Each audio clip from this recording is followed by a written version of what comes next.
Russia to repatriate more Ukrainian soldiers' bodies amid prisoner swap standoff.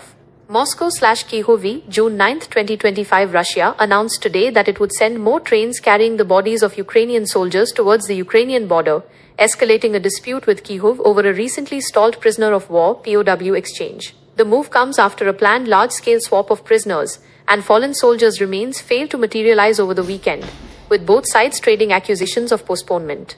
Lieutenant General Alexander Zorin, a representative of the Russian negotiating group, stated that repatriation trains with military personnel bodies would soon depart. He added that Russia has already delivered an initial batch of 1,212 Ukrainian soldiers' bodies to an exchange point near Novaya Guta, Belarus, as per agreements reached during recent talks in Istanbul. However, Zorin claimed Ukraine had not yet confirmed receipt, hindering the transfer and the broader prisoner exchange. Ukrainian officials, while acknowledging an agreement on the repatriation of bodies, vehemently deny Russia's claims of a last-minute postponement of the swap.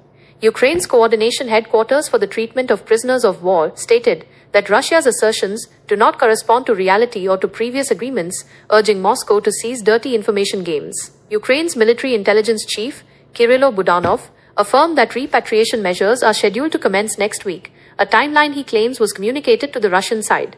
The dispute casts a shadow over what was anticipated to be the largest prisoner and body exchange since the conflict began 3 years ago. During direct peace talks in Istanbul earlier this month, both sides had agreed to exchange thousands of their dead and seriously wounded troops, with Moscow also pledging to return up to 6,000 fallen Ukrainian soldiers' bodies. The repatriation of bodies and prisoner exchanges are vital humanitarian aspects of armed conflict, governed by international humanitarian law, including the Geneva Conventions. These agreements mandate that parties to a conflict take all possible measures to search for, collect, and honorably dispose of the dead, as well as ensure the humane treatment and eventual repatriation of prisoners of war.